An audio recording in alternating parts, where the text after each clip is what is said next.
Bien. Donc, bonjour à tous. Bonjour à vous qui êtes là pour la première fois dans cette salle. Et bonjour à tous ceux qui nous regardent dans cette vidéo. Alors, vraiment, aujourd'hui, je souhaite que vous soyez bénis ce matin et que vraiment le Seigneur Jésus-Christ intervienne dans vos vies. Alors, la semaine passée, dans le message, j'ai rapidement évoqué une histoire pour parler et pour illustrer la miséricorde de Dieu. Je ne sais pas si ça fait écho. Et bien, justement, ce matin, nous allons parler de cette histoire. Et cette histoire, c'est celle de Jonas et la ville de Ninive. Alors, beaucoup connaissent cette histoire et je crois qu'elle fait partie du top 10 de celles qu'on raconte aux enfants quand on leur enseigne la Bible. Mais aujourd'hui, je vais sans doute vous la partager de façon un peu différente. Et donc, elle commence comme ceci. Donc, Jonas 1, verset 1. La parole de l'Éternel fut adressée à Jonas, fils d'Amittai. Et donc, regardons ce que va lui dire Dieu. Verset 2. Lève-toi, va à Ninive, la grande ville, et crie contre elle, car sa méchanceté est montée jusqu'à moi. Et c'est intéressant de voir que Dieu s'est adressé à Jonas avec vraiment une parole, mais évidente et claire. Il va lui dire ce qu'il doit faire, lève-toi. Il va lui dire où aller, va à Ninive. Et il va lui dire comment il doit procéder, crie contre elle. Et il va même lui dire la raison de sa demande, car sa méchanceté est montée jusqu'à moi. Et que va faire Jonas? Vous qui connaissez l'histoire. Eh bien, complètement l'inverse. Et donc, nous voyons au verset 3, Jonas se leva pour s'enfuir à Tarsis, loin de la présence de l'Éternel. Il descendit à Jaffa et il trouva un bateau qui allait à Tarsis. Il paya le prix du transport et s'embarqua pour aller avec les passagers à Tarsis, loin de la présence de l'Éternel. Alors, je vais vous montrer une carte pour que vous puissiez un petit peu mieux comprendre ce qu'il en est. Bien. Donc, en fait, Jonas, il se trouve au point A, sur la carte, il est en Israël, il va aller jusqu'au port de Jaffa, et Dieu lui demande de se rendre au point B, donc sur la droite, et de monter vers Ninive. Mais qu'est-ce que va faire Jonas? Il va aller complètement à l'opposé vers le point C, donc Tarsis, carrément à l'extrême de ce que Dieu va lui demander. Et quand on voit ça, c'est quand même un fameux périple. Je ne sais pas, au niveau distance entre Israël-Ninive ou Israël-Tarsis, bon, bref, je ne vais rien dire. Et donc Jonas va aller aux antipodes de Ninive, pas du tout l'endroit de la mission que Dieu lui a confiée. Et ce matin, l'objectif du message n'est pas du tout pour qu'on accuse Jonas, non, parce que bien qu'il ce soit un prophète, Jonas était avant tout un être humain, comme nous tous. Et si Jonas s'est enfui, et si Jonas est parti loin de ce que Dieu lui avait demandé, eh bien, c'est certainement parce qu'il y a une raison. Est-ce que ça vous interpelle? Est-ce qu'il vous est déjà arrivé de recevoir une parole de Dieu, pourtant évidente, pourtant claire, précise pour votre vie, et pourtant faire complètement l'inverse? Peut-être que Dieu s'est adressé à vous en disant quitte ces endroits que tu fréquentes. Quitte cette relation amoureuse. Ou reprends contact avec cette personne et demande-lui pardon. Maintenant, prends cette direction de vie. Ou simplement, change tel aspect de ton caractère. Ou encore, lâche cette mauvaise habitude. En fait, en lisant cette histoire, c'est un peu comme ces fois où de tout notre cœur, nous disons à Dieu, Oh, tu sais, Seigneur, tu peux faire avec moi ce que tu veux. Tu peux me demander tout ce que tu veux. Et du coup, Dieu vient et il pointe avec son doigt quelque chose dans notre vie. Et là, c'est comme si on lui disait, écoute Seigneur, tu peux me demander tout ce que tu veux, sauf ça. Sauf cette chose-là. Tu peux me demander d'aller partout dans le monde, sauf à Ninive. Tu peux me demander de pardonner n'importe qui, sauf cette personne. Tu peux me demander d'aller n'importe où dans quelle ville, mais pas cette ville-là. En fait, je m'adresse ce matin à ceux qui sont en train de dire à Dieu, tout sauf ça, parce que j'en ai pas envie. J'en ai pas envie. Et aujourd'hui, nous allons, à travers l'histoire de Jonas, essayer de tirer des enseignements pratiques, concrets, et essayer de comprendre. Donc, grand 1, pourquoi tu n'as pas envie? Jonas, lui, il n'avait pas envie d'aller à Ninive. Alors, pour Ninive, aujourd'hui, ça se situe au nord de l'Irak. Et pour Jonas, il y avait certainement une raison derrière ça. Et pour toi qui dis à Dieu, j'ai pas envie, c'est aussi certain qu'il y a une raison.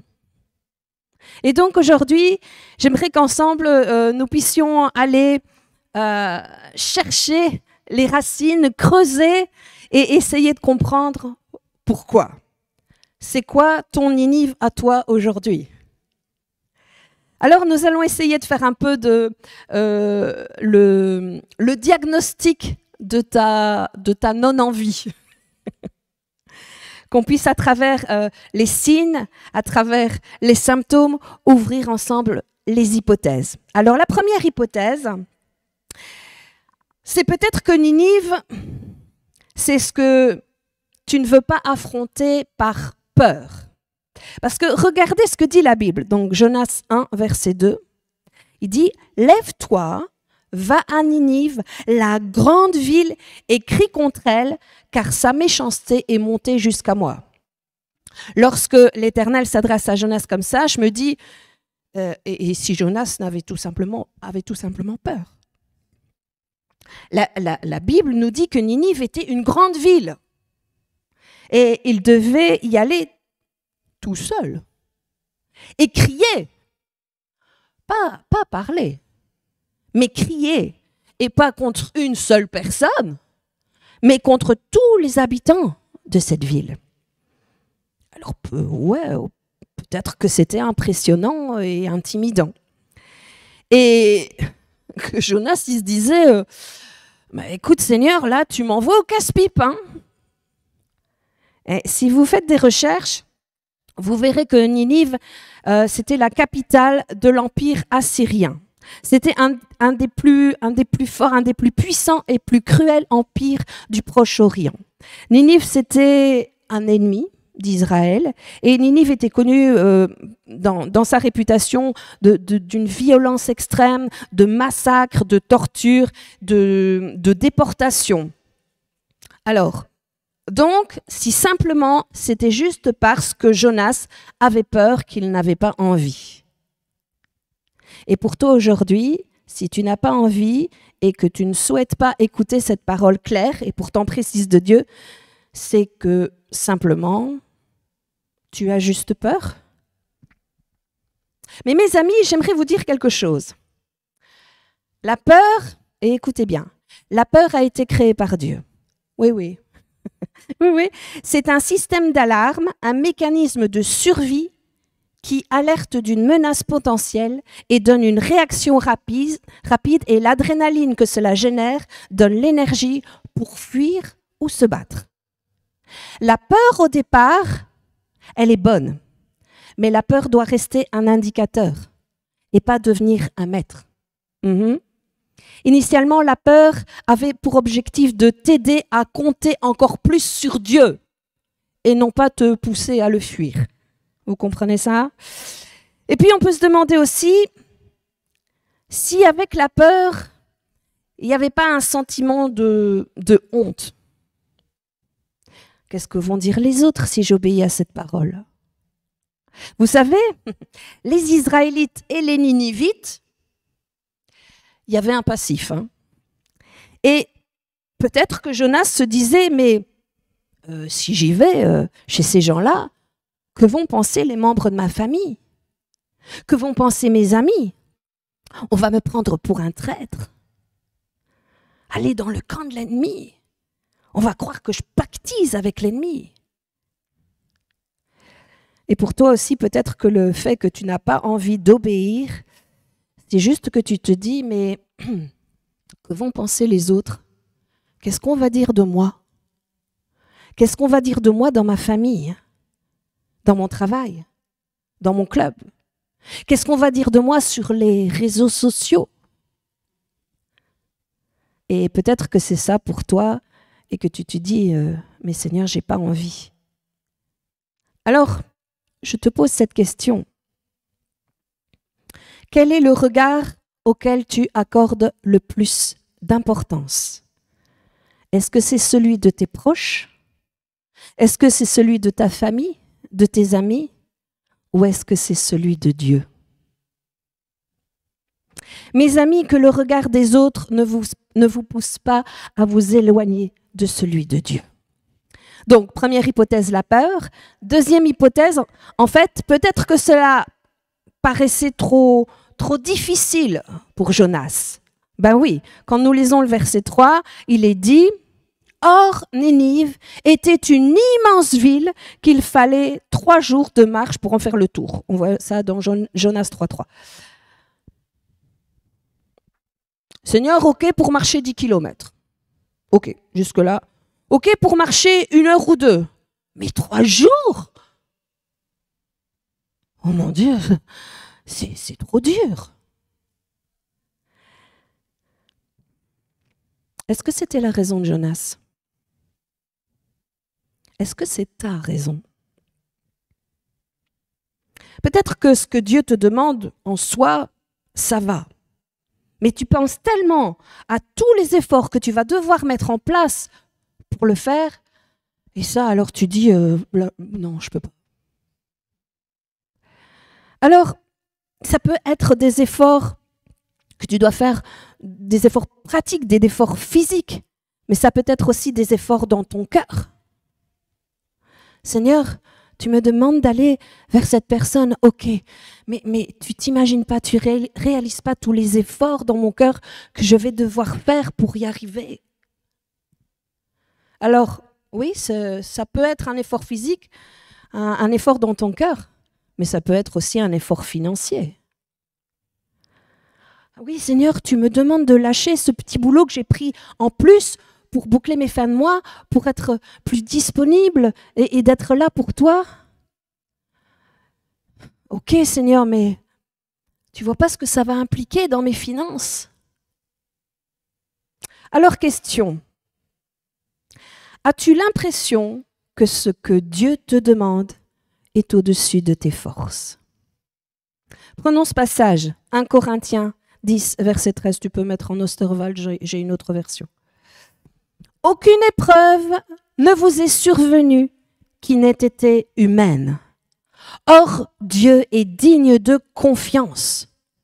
Il ne permettra pas que vous soyez mis à l'épreuve au-delà de vos forces. Avec l'épreuve, il ménagera aussi une issue pour que vous puissiez la supporter. Mes amis, lorsque la Bible dit que Dieu est digne de confiance, ça veut dire que Dieu est fidèle. Et si vous creusez un peu dans la parole et que vous allez regarder ce mot fidèle là, il signifie Dieu est fidèle dans l'exécution des ordres. Mes amis, Dieu nous donne des ordres, mais il est aussi là pour nous accompagner dans l'exécution de ce qu'il te demande. Réalisons que Dieu est digne de confiance. Décidons de croire que lorsque Dieu nous demande quelque chose, cela ne dépasse pas ce qu'il a mis en nous. Peut-être que pour toi, Ninive, c'est ce qui te fait peur.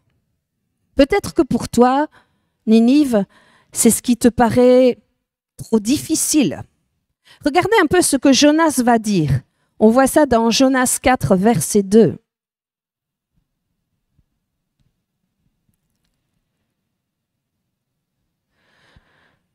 Jonas 4, verset 2. C'est ce que je voulais éviter en fuyant à Tarsis. En effet, je savais que tu es un Dieu de grâce et de compassion, lent à la colère et riche en bonté et qui regrette le mal que tu envoies. En fait, ça, c'est la raison de Jonas. En tout cas, c'est la plus explicite. Jonas savait que s'il allait à Ninive, Dieu allait les pardonner. Et Jonas ne voulait pas ça. Alors, toi qui n'as pas envie, est-ce que c'est par manque de pardon? Est-ce que c'est parce que obéir à cette parole de Dieu réveille en toi des blessures? Ou encore, et tout simplement, tu as envie que justice soit faite? Et ce que Dieu te demande, ça va à l'encontre de ce que tu as envie. As-tu l'impression que ce que Dieu te demande n'est pas juste? Oh non, Seigneur, c'est pas juste. Tu me demandes de prier pour cette personne? Non, elle ne le mérite pas. Après tout ce qu'elle m'a fait. Est-ce que c'est la pensée qui traverse ton cœur aujourd'hui? Alors des raisons, j'en ai donné quelques-unes.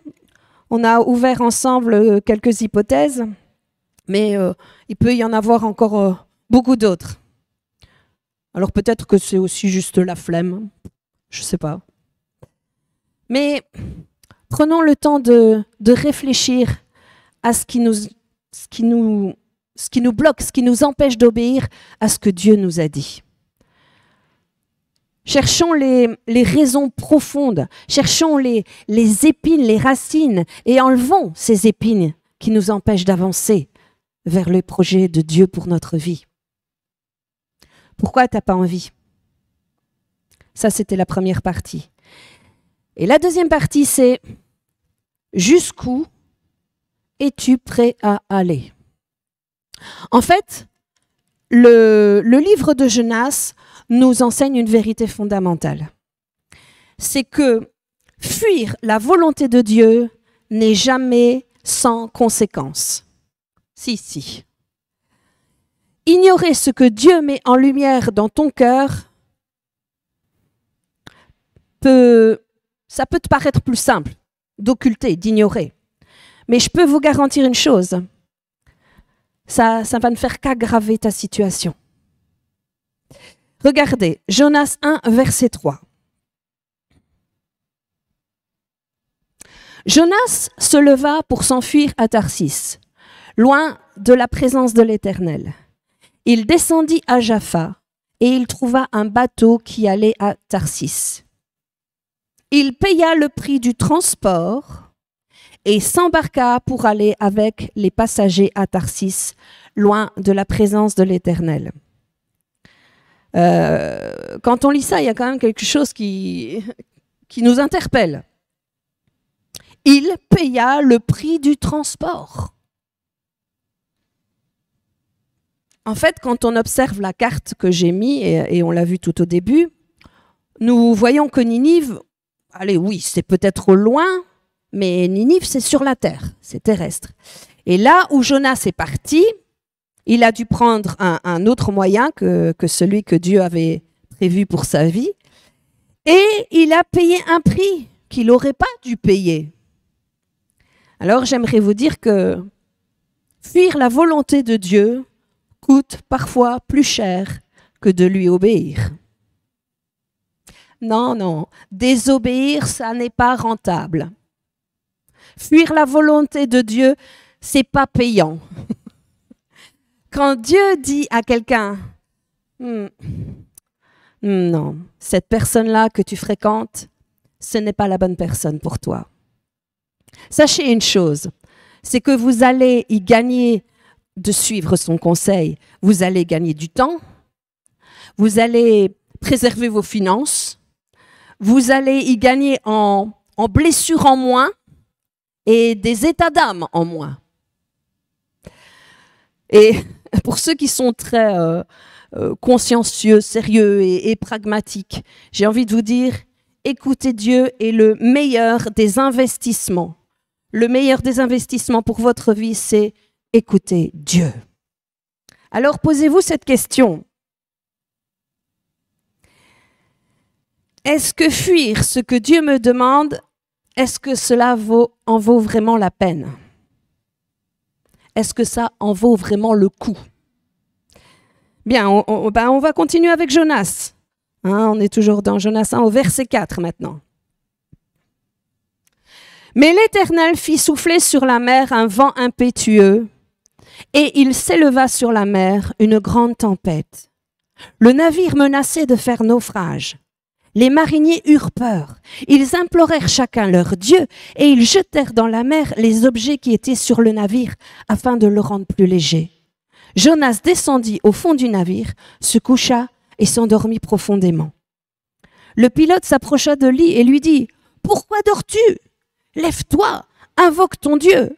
Peut-être voudra-t-il penser à nous et nous ne périrons pas. » Et ils se dirent l'un à l'autre « Venez et tirons au sort pour savoir qui nous attire ce malheur. » Ils tirèrent au sort et le sort tomba sur Jonas. C'est étonnant, mais dans cette tempête qui était terrible, qui les menaçait tous, on observe deux réactions. Alors la première, c'est celle des mariniers, qui eux, ils étaient clairement, en fait, dans la panique, ils recherchaient des solutions éphémères. Ils ont commencé à implorer leur Dieu, à jeter des objets par-dessus bord pour essayer de rendre le navire plus léger. Et l'analyse de ça nous dit que si tu ne trouves pas la source du problème, tu vas couler. Si tu ne trouves pas la véritable source un jour ou l'autre, tu vas couler. Et en fait, les mariniers, parfois, nous ressemblent. Parfois, nous cherchons des solutions éphémères. On cherche des choses faciles à faire, mais qui ne vont pas vraiment chercher l'origine du problème. Mais je vais vous dire, la tempête, elle, va continuer tant que tu n'iras pas chercher la vraie source du problème. Alors, comment réagissons-nous face à la tempête?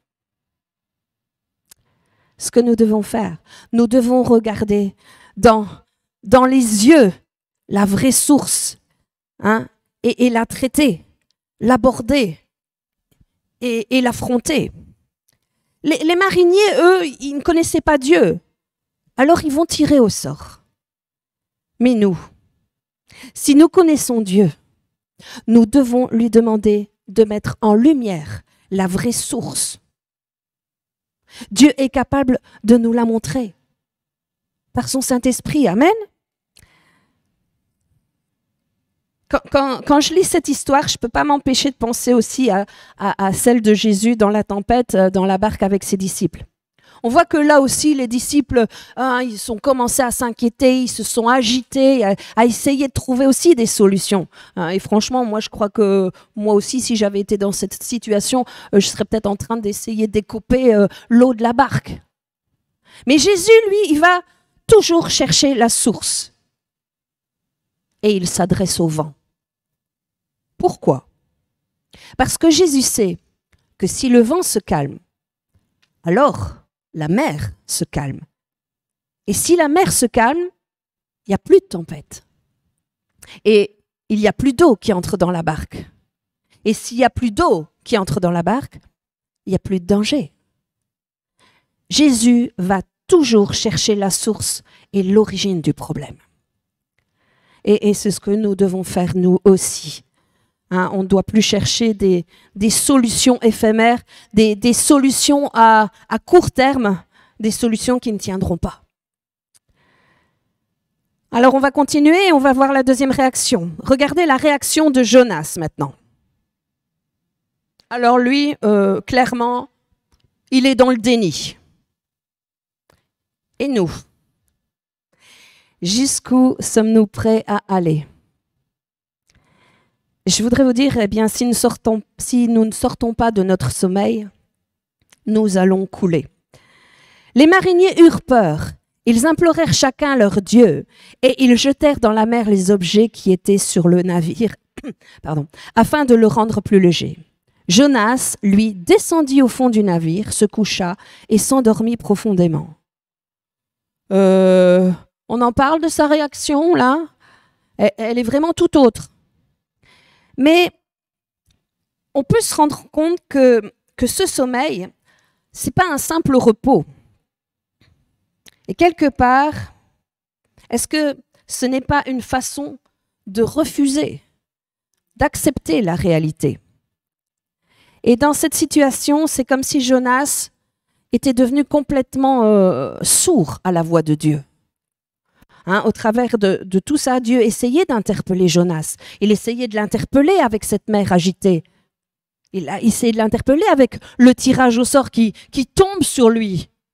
Mais Jonas, il est devenu fermé, insensible à sa voix. Alors, si aujourd'hui, Dieu nous envoie des signes, est-ce que nous y sommes encore sensibles?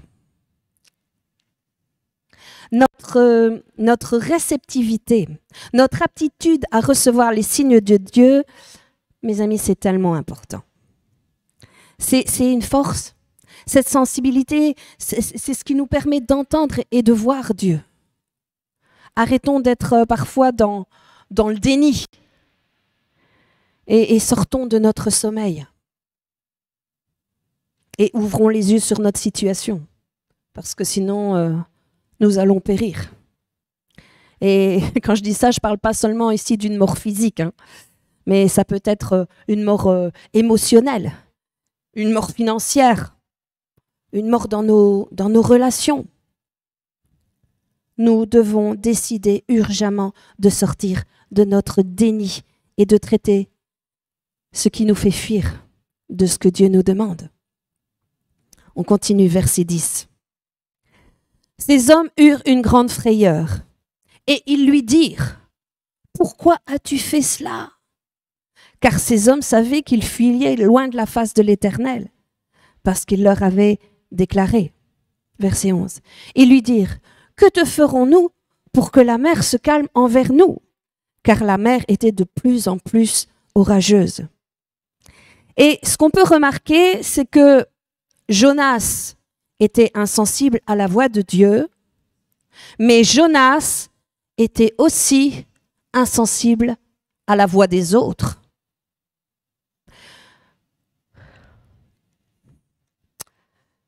Nous devons aussi réaliser que notre fuite peut affecter aussi la vie de ceux qui nous entourent.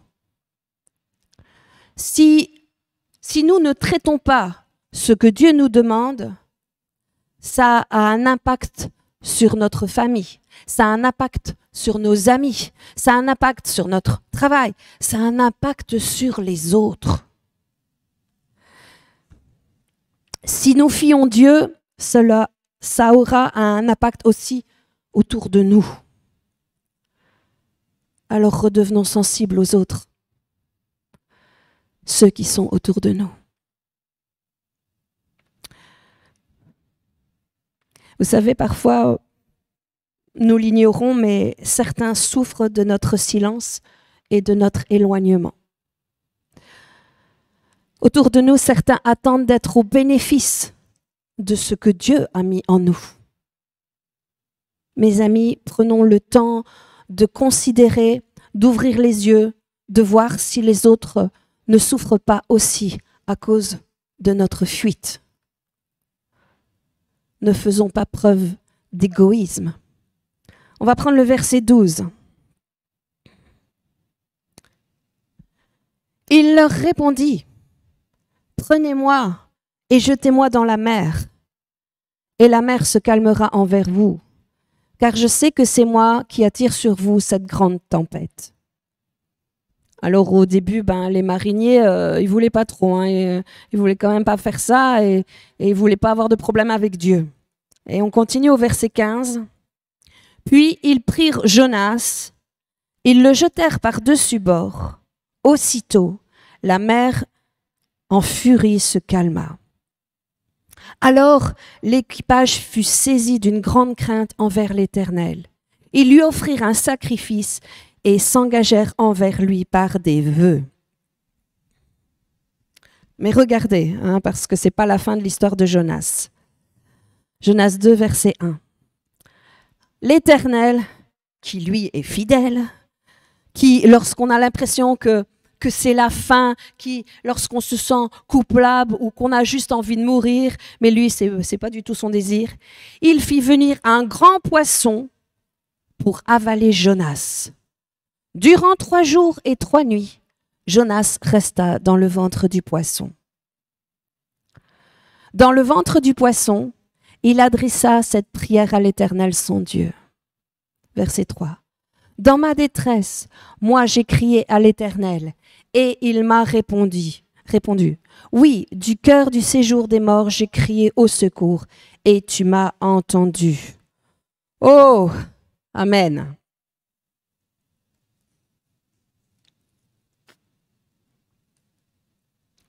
Nous devons avoir conscience de la grâce de Dieu envers nous. Dieu nous envoie des signes, mais il est aussi celui qui, lorsque nous avons l'impression que nous ne méritons pas, lorsque nous avons l'impression que notre vie est fichue, lorsque nous sommes rongés par la culpabilité, que nous voyons les autres souffrir à cause de nous et que nous disons « Oh, de toute façon, ils seront mieux sans moi. » Dieu, lui, il dit « Non, je ne veux pas que la tempête ait raison de lui. » Jonas, à ce moment-là, il accepte son sort, il reconnaît ses torts, il capitule. Mais par la grâce de Dieu, nous devons savoir que capituler n'est pas la fin. Capituler n'est pas la fin, mais le commencement. Si aujourd'hui tu dis « Ok Seigneur, je capitule », sache que l'objectif de Dieu n'est pas du tout que tu meurs dans la tempête. Non, pas du tout. Il veut un temps de cœur à cœur avec toi, dans le ventre du poisson, dans ton désert. Il veut un temps de rencontre, de reconnexion et de relation avec toi. Amen. Alors que Jonas capitule, il va voir la tempête s'arrêter. Alors que Jonas capitule, les mariniers vont s'attacher à Dieu. Donc capituler n'est pas la fin. Capituler est le commencement. Alors, sommes-nous prêts à lâcher prise? Peut-être que Dieu nous amène à faire un pas de foi. Mais sachant que si nous acceptons de le faire, Dieu est là. Il assure nos arrières, mes amis. 3 jours, 3 nuits dans le poisson. On peut dire qu'il y a eu comme une mort pour Jonas, mais il y a eu aussi une résurrection. Nous devons réaliser que derrière cette tempête, c'est juste Dieu qui nous interpelle, parce qu'il veut reconnecter avec nous. Bien, on va voir maintenant la 3e et la dernière partie du message. Pourquoi est-ce que Dieu nous le demande? Alors, nous allons voir. Alors, après ces 3 jours et ces 3 nuits dans le ventre du poisson, on va voir Jonas 3, verset 1. 3, verset 1. L'Éternel adressa la parole une seconde fois à Jonas en ces termes. Mets-toi en route, va à Ninive, la grande ville, et proclame là-bas le message que je te communique. Wow! Dieu revient encore sur la parole, sur la même chose. Wow! Mais pourquoi? Il sait très bien que Jonas il était prêt à mourir plutôt que d'obéir. Alors pourquoi Dieu lui demande encore d'aller à Ninive? Et toi, pourquoi Dieu te redemande à nouveau? Nous devons retenir, c'est que Dieu est un Père. Et lorsqu'il nous demande de faire quelque chose, et qu'il sait qu'on n'en a pas envie, c'est qu'il y a un plan derrière. Alors, sommes-nous prêts à faire ce que Dieu nous demande? Sommes-nous prêts à faire fi de ce qu'on a envie? Alors, si on fait ça, mes amis, nous pouvons vivre le miraculeux. Alors, verset 3. Alors Jonas se mit en route et se rendit à Ninive, comme l'Éternel le lui avait demandé. Or, Ninive était une ville extrêmement grande. Il fallait 3 jours de marche pour en faire le tour. Verset 4. Jonas entra dans la ville et commença par y marcher toute une journée en proclamant: dans 40 jours, une catastrophe viendra sur Ninive. Et on voit donc au verset 5, les habitants de Ninive crurent en Dieu. Alors, pourquoi Dieu nous le demande? Je le répète, parce que Dieu a un plan.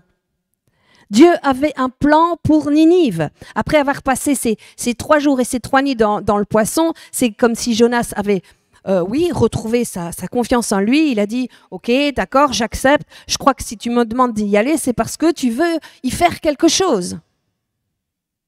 Et son obéissance va produire un miracle. Et notre obéissance peut produire un miracle. Il faut que nous ayons conscience du pouvoir de notre obéissance et conscience de ce que Dieu a mis en nous. Amen. Oui, regardez, Jonas dans la ville a passé qu'une seule journée sur les 3 pour en faire le tour. Et en une journée, tous les habitants de Ninive vont croire en Dieu et se repentir. Nous devons faire attention parce que nos envies sont comme un frein à toute la puissance de Dieu, qu'il a mis pourtant en nous. Veillons à ce que nos dons ne soient pas arrêtés, ne soient pas bloqués par nos envies. Que le potentiel que Dieu a mis en nous ne soit pas paralysé par nos envies. Il y a du pouvoir dans notre obéissance. Amen. Verset 3. Il fallait 3 jours de marche pour faire le tour de Ninive. Verset 4, Jonas entra dans la ville et commença par y marcher toute une journée en proclamant « Dans 40 jours, une catastrophe viendra sur Ninive ». Je reprends ce passage parce qu'il y a quelque chose qui retient mon attention. Il est dit « Et commença par y marcher ». Et c'est ce que je veux dire, c'est ce que je veux vous dire ce matin. Commence. Commence. Commence. Peut-être que ce que Dieu te demande te paraît impossible à faire, mais tout comme Jonas, commence. Mets un pied à la fois devant l'autre. Oui, fais un pas aujourd'hui et commence. Lorsqu'on donne à Dieu ce que l'on a d'énergie, je dirais, ce que l'on a, Dieu est capable de multiplier. Ce qui compte le plus, ce n'est pas notre capacité à agir.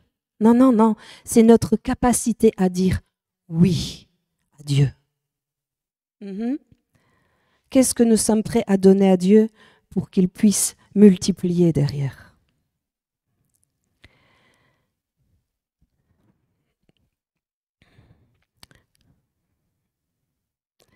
Si nous n'estimons pas le pouvoir d'une simple obéissance, Dieu est attentif à notre capacité à dire oui.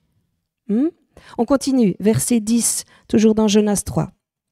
Lorsque Dieu constata comment les Ninivites réagissaient et abandonnaient leur mauvaise conduite, il renonça à faire venir sur eux le malheur dont il les avait menacés. Il s'en abstient. Et on arrive donc au chapitre 4, verset 1. Jonas le prit très mal et se mit en colère. il adressa cette prière à l'Éternel. Ah, Éternel, je l'avais bien dit quand j'étais encore dans mon pays, et c'est pour prévenir cela que je me suis enfui à Tarsis. Car je savais que tu es un Dieu plein de grâce et de compassion, lent à te mettre en colère et riche en amour, et que tu renonces volontiers aux menaces que tu profères. Verset 3. Maintenant, Éternel, prends-moi donc la vie, car la mort vaut mieux pour moi que la vie. Et l'Éternel lui répondit, fais-tu bien de te mettre en colère? La réaction de Jonas est étonnante quand même. Hein. Il vient de vivre un miracle, il vient de voir des personnes dont la méchanceté était montée jusqu'à Dieu se repentir, et au lieu de se réjouir, lui, qu'est-ce qui se passe? Il se met en colère. Il dit qu'il connaissait Dieu et que c'est pour cela qu'il ne voulait pas y aller. En fait, Jonas avait une connaissance de la bonté du cœur de Dieu, mais Jonas n'avait pas le cœur de Dieu. Et si nous analysons bien, on se rend compte que la réaction de Jonas, en fait, soulève le véritable problème de Jonas. Dieu aurait pu demander à n'importe qui d'aller à Ninive. Quelqu'un qui aurait eu à cœur les Ninivites, hein, qui serait allé joyeusement et de bon cœur. Et si Dieu lui avait dit fais 3 jours, à la limite, il en aurait fait 6. Et il l'aurait fait de tout son cœur. Mais alors, pourquoi Dieu a-t-il demandé à Jonas s'il n'en a tant pas envie? C'est parce que Dieu a un plan pour les Ninivites, mais Dieu a aussi un plan pour Jonas. Si Dieu te demande tant de faire cette chose dont tu n'as pas envie, c'est parce qu'il y a un plan pour toi. C'est parce qu'il veut changer quelque chose en toi. Tu veux savoir ce que Dieu veut changer en toi? Observe tes réactions. Observe comment tu réagis. Observe comment tu réagis quand on te parle de cette personne. Observe comment tu réagis quand on te demande de faire tel ou tel service. Observe et tu vas savoir ce que Dieu veut travailler en toi. Mais regardons la situation sous un autre angle ici. En fait, Jonas a finalement fait une journée de marche sur les 3. On pourrait dire il a donné ce qu'il avait et Dieu a multiplié. Alléluia.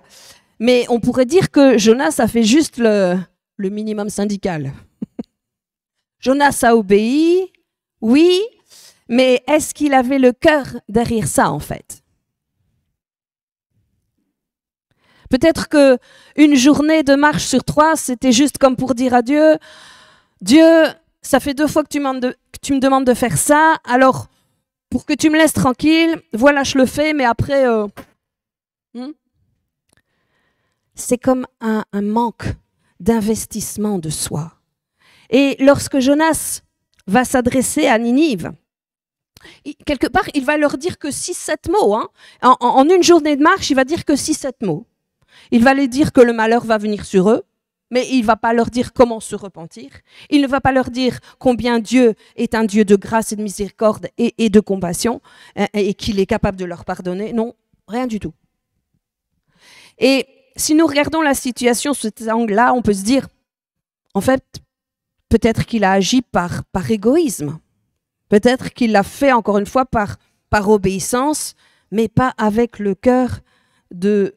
J'oserais dire qu'il l'a fait de manière légaliste. Il a coché une case, mais sans avoir le cœur qui accompagnait cela. Et pour nous, faire pour Dieu est une bonne chose, mais ce que Dieu souhaite, c'est que nous puissions le faire avec le cœur. Dieu ne veut pas seulement notre oui, il veut notre cœur. Pourquoi Jonas se met en colère? Parce que Jonas, il n'arrive pas à pardonner aux Ninivites. Pourquoi est-ce que tu te mets en colère? Pourquoi est-ce que tu t'irrites? Parce que tu n'arrives peut-être pas à pardonner. Jonas, à ce moment-là, se rend compte que les attentes de Dieu sont différentes des siennes. Pour Jonas, quelque part, les Ninivites n'entraient pas dans ses critères pour être sauvés. Peut-être qu'il y avait aussi une question de réputation. Hein. Et si je passe pour un faux prophète, ben oui. Hein. Si j'y vais, que je pense qu'ils vont mourir et qu'en fait c'est pas le cas, j'aurais l'air de quoi? Ce texte devrait nous interpeller quant à nos motivations. Regardons nos véritables motivations. Le jour où on fait le choix d'obéir. Pourquoi le faisons-nous? Par obéissance simple? Pour cocher la case? Par orgueil? Ou par amour, comme Dieu nous le demande? On reprend le texte, Jonas 4, verset 5. Jonas sortit de la ville et s'installa à l'est de la ville. Il se construisit là une cabane et s'assit dessous, à l'ombre, en attendant de voir ce qui se passerait dans la ville. Ben ouais, pour voir si Dieu va vraiment leur pardonner, quoi. En fait, jusqu'au dernier moment, Jonas ne voulait vraiment pas que Dieu leur accorde le pardon. Qui sont ces personnes que Dieu a pardonnées, mais pas nous? Comment réagissons-nous lorsque Dieu n'agit pas comme nous le voulons?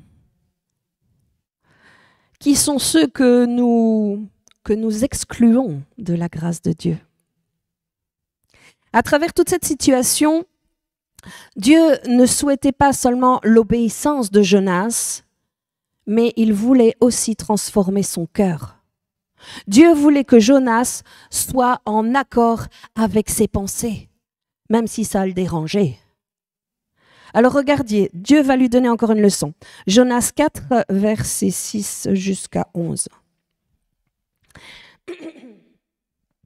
L'Éternel Dieu fit croître un ricin qui se leva au-dessus de Jonas pour donner de l'ombre sur sa tête et pour lui ôter son irritation. Jonas éprouva une grande joie à cause de ce ricin. Mais le lendemain, à l'aurore, Dieu fit venir un ver qui piqua le ricin, et le ricin sécha. Au lever du soleil, Dieu fit souffler un vent chaud d'Orient, et le soleil frappa la tête de Jonas au point qu'il tomba en défaillance. Il demanda la mort, encore une fois, il dit « La mort m'est préférable à la vie ». Dieu dit à Jonas, « Fais-tu bien de t'irriter à cause du ricin ?» Il répondit, « Je fais bien de m'irriter jusqu'à la mort. » Et l'Éternel dit, « Tu as pitié du ricin qui ne t'a coûté aucune peine et que tu n'as pas fait croître, qui est né dans une nuit et qui a péri dans une nuit. Et moi, je n'aurai pas pitié de Ninive, la grande ville dans laquelle se trouvent plus de 120 000 hommes qui ne savent pas distinguer leur droite de leur gauche et des animaux en grand nombre. » Bien déjà, moi, je trouve ça merveilleux de voir toute la patience de Dieu envers nous. Jonas est en train de parler à Dieu de manière limite en colère. Il demande la mort, il ne comprend pas. Mais regardez toute la bonté, toute la volonté de Dieu, toute la patience, la pédagogie de Dieu. Il est tellement bon. Au travers de l'expérience du ricin, Dieu est en train d'expliquer à Jonas qu'il se soucie plus de son confort personnel que du salut des autres. Et Dieu veut lui montrer et lui dire, « Eh oh, Jonas, réalise comment tes valeurs sont inversées par rapport aux miennes.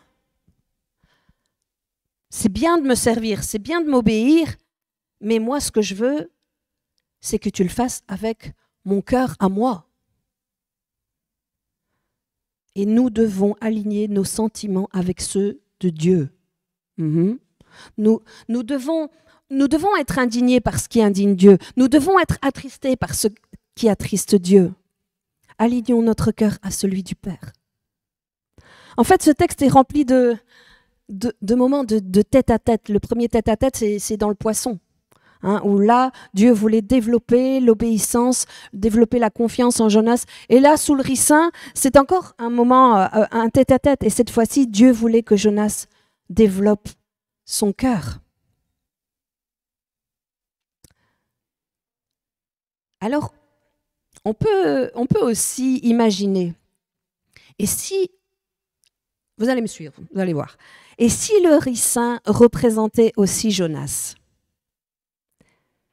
Et si le ricin nous représentait également? J'explique. Lorsque le ricin faisait sa mission, donc lorsque je fais ma mission, que je suis utile entre les mains de Dieu, en fait, j'apporte de l'ombre, du rafraîchissement aux autres. Je leur fais du bien. Mais en fait, cette plante ne dure pas dans le temps à cause du ver.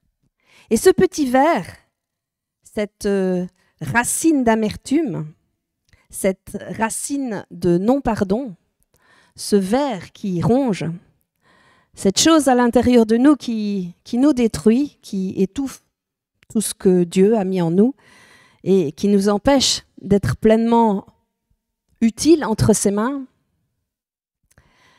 tant qu'il y aura ce ver dans nos vies, nous ne pourrons pas porter pleinement du fruit. Tant qu'il y aura ce ver dans nos vies, nous ne pourrons pas trouver une stabilité spirituelle, une stabilité émotionnelle. Non, nous ne pourrons pas. Jonas va demander la mort plusieurs fois dans ce texte à cause de ça, de ce ver, de cette haine, de cette colère, de ce manque de pardon. Alors, je ne sais pas quel est ce ver pour toi et je ne sais pas ce qu'il représente, mais décide de déposer ce qui t'éloigne de Dieu, à déposer les armes et à faire ce que Dieu t'amène à faire. Sois prêt à t'aligner avec le cœur de Dieu pour les autres. Il y a des choses que l'on fait par compassion, des personnes vers qui l'on va par compassion et c'est bien. Mais il y a aussi des choses que Dieu nous demande de faire par obéissance, même lorsque cela nous coûte. Pourquoi?